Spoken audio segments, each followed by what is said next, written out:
Hey everybody. I've had some really great Warped Weavers tartan questions come into my mailbox. I'm sorry I was out restocking the refrigerator pantry at Costco when they were coming in. So I've already messaged one person, but I figured a YouTube video might be a little bit easier. And again, if I don't cover your questions here, leave them in the comments and I will get back to you, and I'll make another video if I need to. But if I hit these questions, then maybe you can get started if that's what you want to do. So question number 1, you can use whatever yarn you want to. The rule is to stick with the thread count that I gave you. It's at the bottom of the yarn suggestions on the Facebook page. And you need to stick with the colors. So as long as the colors are correct or darn close, and the number of threads in the warp and the weft are what I give you, then it counts. So I know some of you are just can't wait for your next mail shipment of yarn to come in. So that was one question. The second question is, where do I start? Where on the pattern do you start? What are the edges? A tartan set, S-E-T-T, does not quite have what we're used to having as a set on the loom. So to save space, we only show half of the pattern, which is where the pattern starts, goes through its sequence, and then it mirrors and flips and goes the other direction. We designate the beginning and the middle with a dashed line, and you don't cut that number in half and you don't double it. So for example, I started it dash red 12. You're going to have 12 threads in your warp. Then you're going to have yellow 8, plum 20, white 2, on and on and on. And you're going to load up your warp beam all the way till you get to the bottom, which is actually the middle. And this is the center, 8 yellow. And then you start working your way up. And that's how your thread order right there on your warp.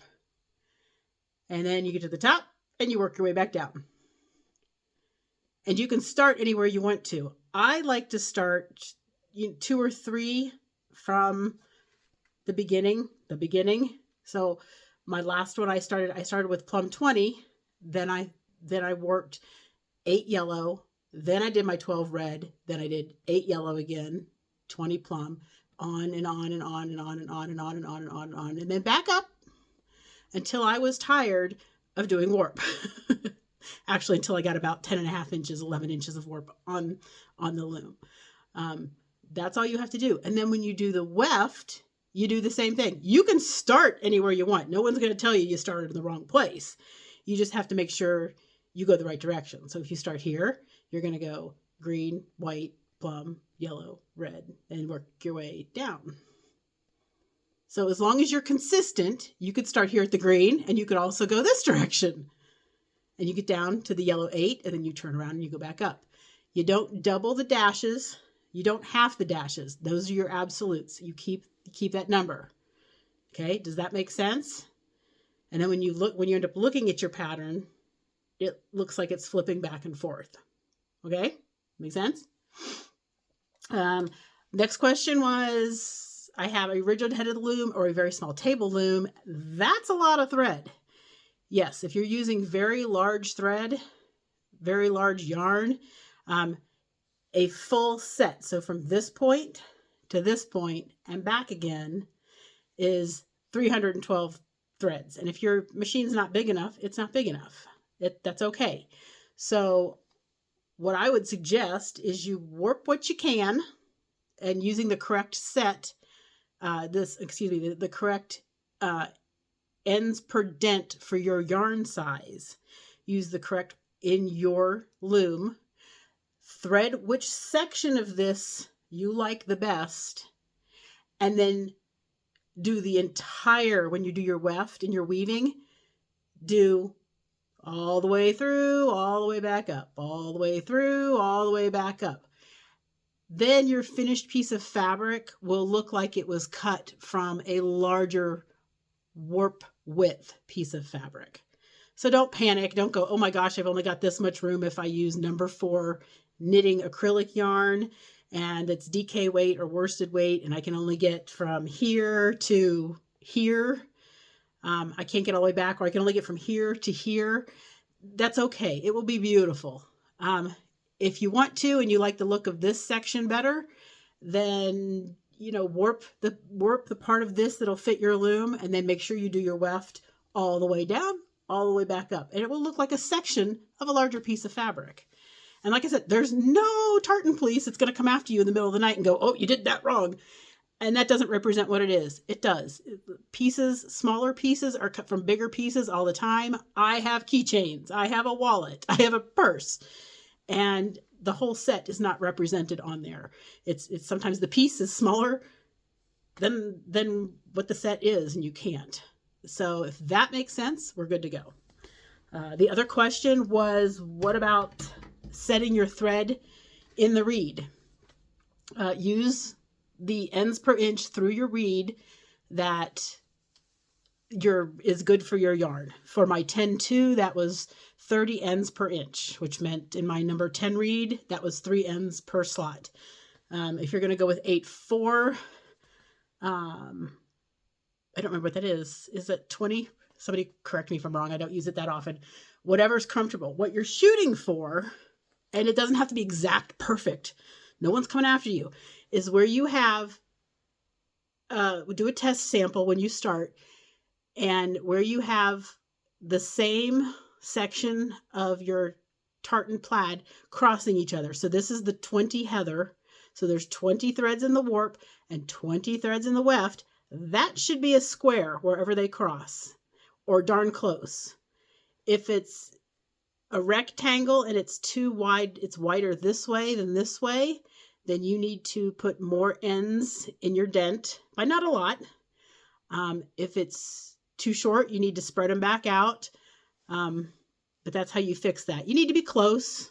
It's, don't get the ruler out and go crazy, but it should be optically close. So here's where the 12 reds, I think it's the 12 reds. 12 reds, 12, yes, 12 reds cross with the 12 reds in the warp and the weft. There's a square. Here's the 8 yellows. Here's 20 plums, 12 greens. There's the big square of the plum right there.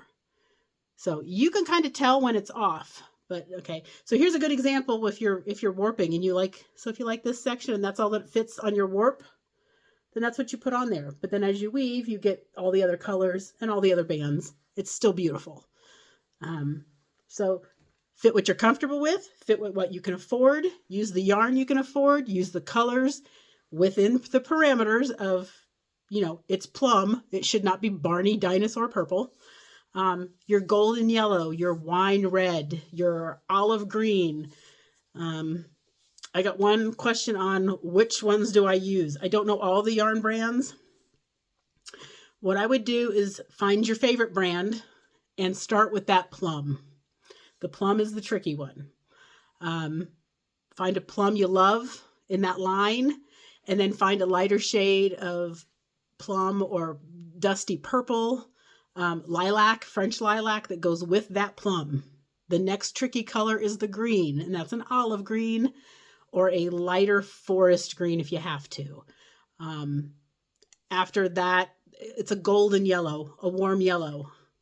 Pretend you're putting together an outfit or a tie, matching a tie to a suit. The natural is the easiest one. It's just not pure stark white. And then red is a lipstick red, a wine. It's not neon crayon clown red. You're fine. No one's coming after you. Pick a family of colors that work with the rules, which is as close as you can get, and keep those numbers what the numbers need to be. And that's, have a great time. Warp your loom the way you enjoy warping it. If it's sectional, great. If it's not, that's fine. If you're going to do plain weave, because that's what your loom will do, plain weave is fine. It's, up and down, back and forth, every other one, just like you normally would anything else. It's just the colors and the numbers need to stay the same. Otherwise, if you're doing the twill, it's a balanced twill. 1, 2, 2, 3, 3, 4, 1, 4 is how you thread those heddles. I do have a way that I thread the heddles on each side so that you don't need floats. If you need to know what that is, I'll throw it in the comments, because some people weave front to back and other people, or excuse me, some people load their loom front to back and others do back to front. I do back to front, so I will put it on there, and then I'll reverse it for the front to back people. And that way you don't need to have floating for your selvages. It'll put a tiny, really tiny plain weave band down the selvage edge so that you don't have to worry about a floating selvage thread. If there's any other questions, please leave them in the comments. Leave them on our Facebook, our Acton Facebook page. But otherwise, I'm thrilled that you're all excited to do this. I'm thrilled that the tartan is finally out there and finished. It's in the mail. It should be there in a week. So, yeah. So thank you very much for trusting me to do this for you, and for letting me do it for you, because I enjoyed the process. Everybody have a great night, and give me a thumbs up if you can. I don't post often. Subscribe if you want to. And if you have any